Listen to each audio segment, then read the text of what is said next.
1894년에 갑오왜란 그리고 1904년에 갑진왜란 이 개념을 이제 말씀을 하시잖아요.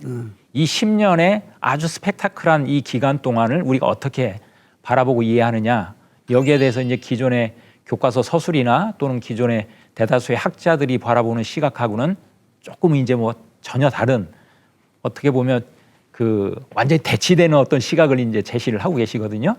왜 이 10년을 중요하게 생각을 하시는 겁니까? 이 10년을 어떻게 이해하느냐에 따라서 가령 북한의 김일성 사관으로 이해하느냐 친일 매국적인 사관으로 하느냐 여기서 갈림길이 여기서 나오는 거예요.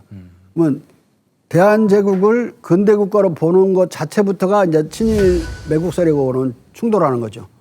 그때는 전혀 근대화가 안 이루어졌고 식민지 근대화론이라는 것은 식민지 시대의 근대화가 됐다. 그렇죠. 조선 총독부 덕택으로 근대화가 됐다. 이런 뜻이잖아요. 예. 근데 내 주장은 이미 대한제국계의 여러 가지 측면에서 근대화가 이루어졌다. 정치적으로나 경제적으로나 군사적으로 근대화가 다 이루어졌었고 쳐들어 오지만 않았으면 1927년에 일본을 1인당 국민소득에서 앞질렀을 것이다. 이제 나는 그런 통계치를 이제 제시하는 거죠. 예.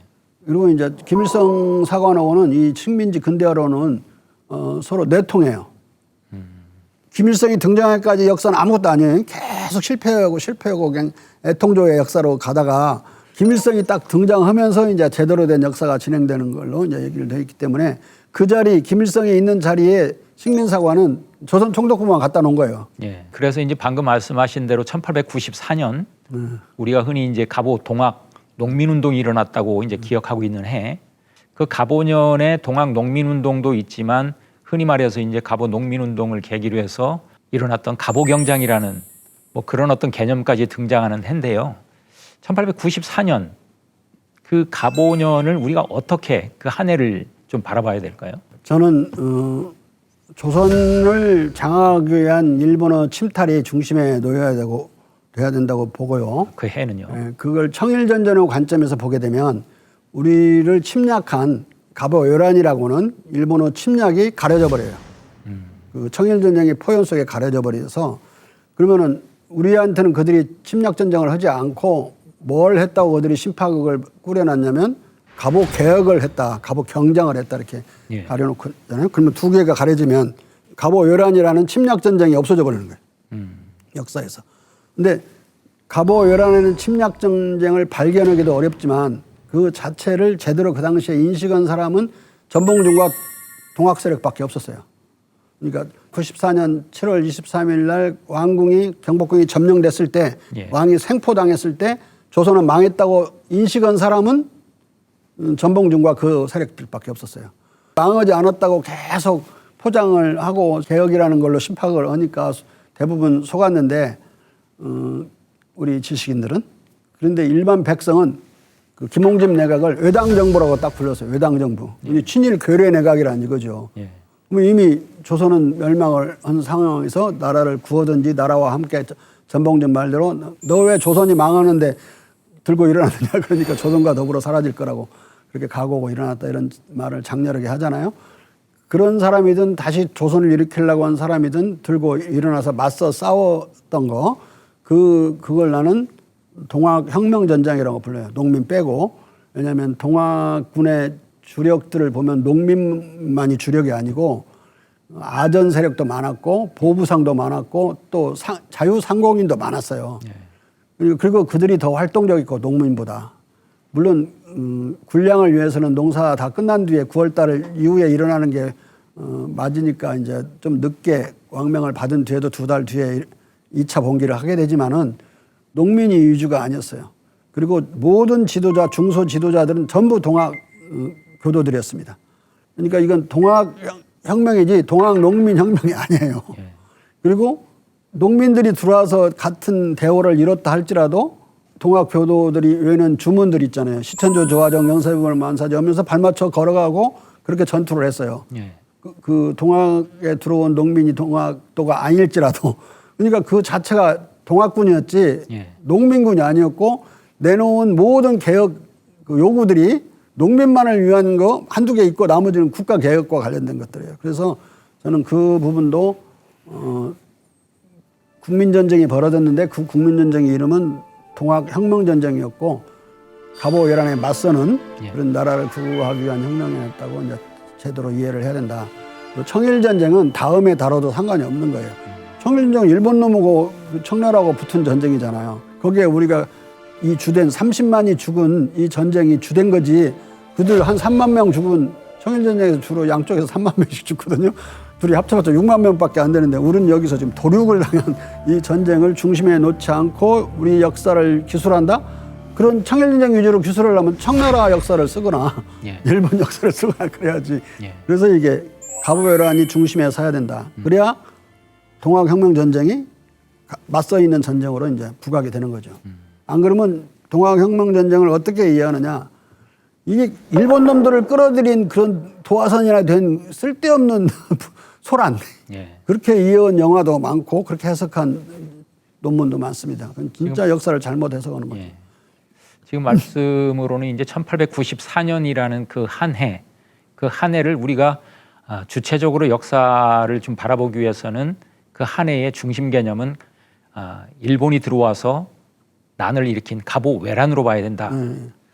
그리고 거기에 이제 맞서서 일어난 것이 바로 동학혁명이다. 2차 봉기는 완전히 동학혁명전쟁이라고 봐야 됩니다. 그래서 이제 그 지금 말씀하신 대로 그런 이제 우리가 흔히 아는 동학혁명이라는 것은 1차 봉기와 2차 봉기로 크게 나뉘는데 1차 봉기와 2차 봉기의 성격이 달랐을 것 같습니다. 그럼. 그렇죠. 예. 1차 봉기는 일단 농민들의 즉흥적인 분노, 수령들의 탐악에 대한 분노에서 일어나서 와서 다른 그 군수가 내려가지고 여러 가지 유화책을 쓰니까 흩어져 버려요. 이제 왕궁을 7월 23일 날 점령을 하니까 그걸 전주에서 전봉준은 들어요.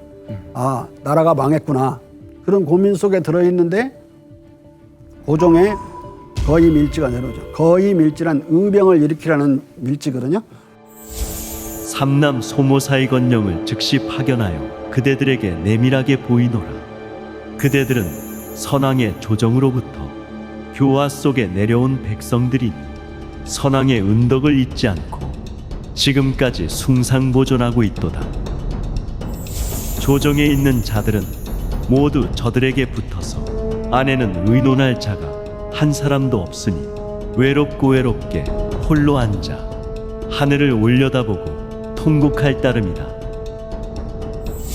방금 왜구들이 범궐하여 화가 종사에 미쳐 명이 조석에 달렸다.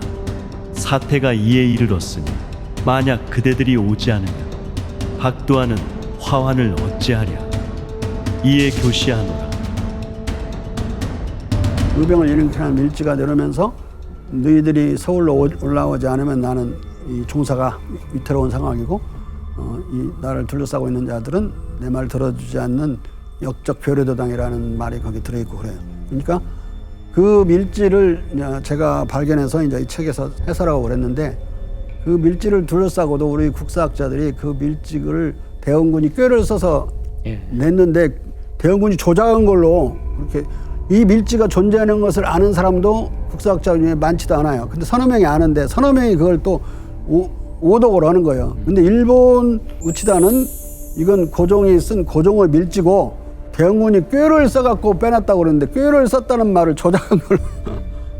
그리고 그걸 이제 혼자만 전봉준이 보는 게 아니라 자기 막하 휴장들에게도 장군들에게도 보여주면서 신신당부를 해요. 이게 임금님 밀지가 왔다는 걸 들키지 않도록 해야 된다. 임금님의 옥체가 위험하다. 대궐로부터 밀교가 와 있습니다. 초모사 이건영을 보내 여기에 도착해서 뜻을 같이 했습니다.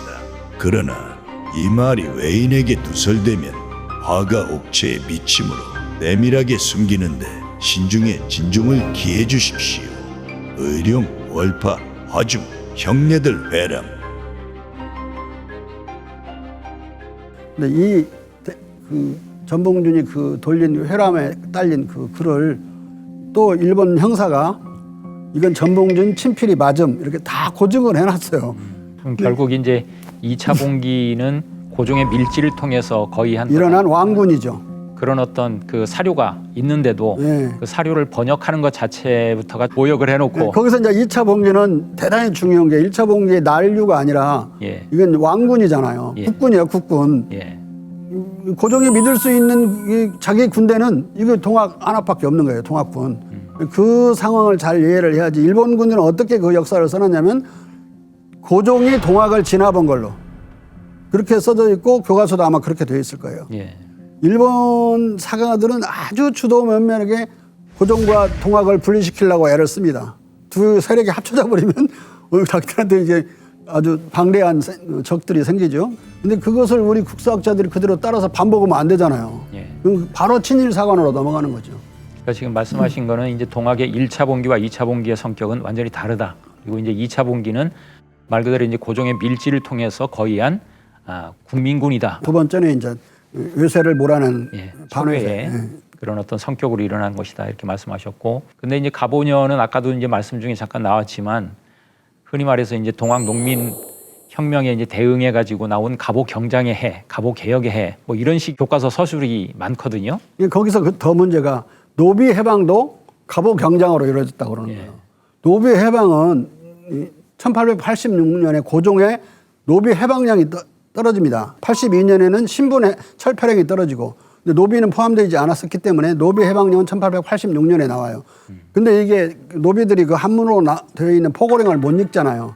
그러니까 뭐 해방된 데도 있고 아닌 데도 있고 이제 듬성듬성 그랬는데 동학군이 진주하면서 고종의 해방령이 집행이 돼요. 동학군이 집행한 게 아니라 그걸 알고 있는 양반들이 노비를 갖고 있으면 잘못하면 동학군한테 자기들이 피해를 입을 수 있다는 생각에서 동학군이 20리 전방에 나타나면 자기들 노비 문서를 불태우고 자기들 원래 해방해줬었다 그러면서 면피를 하려고, 그러면서 사실상 고종의 노비 해방령과 이 축창으로 동학군은 축창 쌍끌이로 해방이 돼요. 근데 그때서 거기 경장에다가 노비를 해방한다고 써놓고 그리고 그 청산가부를 결국 재가를 허용하는 것도 이미 거기에 들어있잖아요. 우리 패전개혁 안에. 근데 또 거기다 또 자유롭다고 어쩌다고 해놓고 자기들이 먼저 한 것처럼 주장을 하고, 근데 그것을 교과서에서 그대로 반복하고 북한 교과서도 그래요. 그게 부르주아적 개혁이었대요.